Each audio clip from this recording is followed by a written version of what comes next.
Welcome to the Country Watch Political Intelligence Briefing Quick Hits, a weekly briefing of hot stories across the world in brief. I'm Denise Youngblood Coleman, and I'm the Editor-in-Chief and Senior International Affairs Analyst at Country Watch. This week, Russia is the featured country. Protests are rocking Russia in support of Kremlin critic Alexei Navalny. On January 17th of this year, the opposition politician Navalny returned to Russia from Germany. Upon landing on Russian soil in Moscow, he was arrested at passport control. Going back to August of last year, Navalny collapsed while on a flight. In Germany, when Navalny was taken for treatment, testing showed that he had been poisoned with a rare Soviet nerve agent, Novichok. In January of 2021, this year, Navalny was set to return to Russia. Ahead of his arrival, Russian authorities in Moscow issued a warrant for the arrest of the Kremlin critic.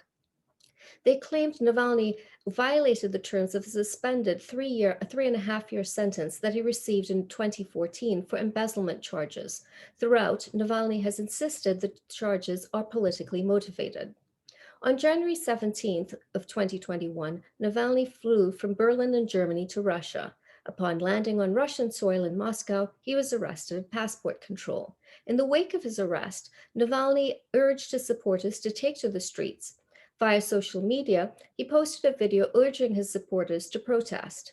Though his call appeared to be heeded, tens of thousands of Russians had taken to the streets across the country to demand the release of Navalny in one of the most significant shows of mass action in recent years in Russia. Protesters braved harsh weather conditions and the threat of arrest. Even more remarkable, the demonstrations were not limited to Moscow.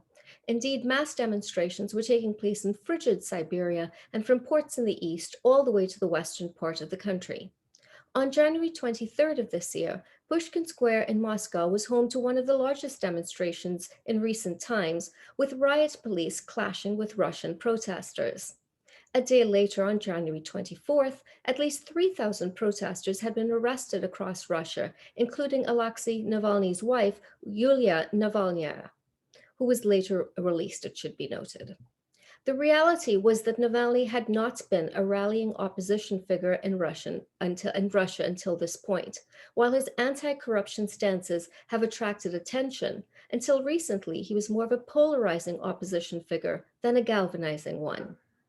But the attempted poisoning, followed by the arrest of Navalny, were being regarded as a clear overreach of power by Russian authorities, spurring Russian people to take action. In this regard, the protest activity surrounding Navalny could be regarded as unprecedented, with the Kremlin's hardline attitude towards him actually fueling Navalny's popularity. Another story I'm following is coronavirus in North Korea. With the raging global pandemic, North Korea has closed its borders and shut down the country. This move has led Kim Jong-un to claim that there are no COVID-19 cases in North Korea. Whether or not that is true, the reality is that a cloistered economy means that North Korea cannot obtain assistance from China or South Korea. With vital trade with China severely curtailed indefinitely, can North Korea economically survive? Left with few options, Pyongyang may go in disturbing directions. The ruling party may mandate that the foreign currency earned on the black market be turned over to the government in exchange for the worthless domestic currency. That type of move could instigate social unrest.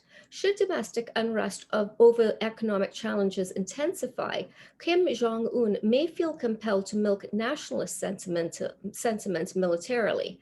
That could translate into provocative military action and possibly nuclear incidents.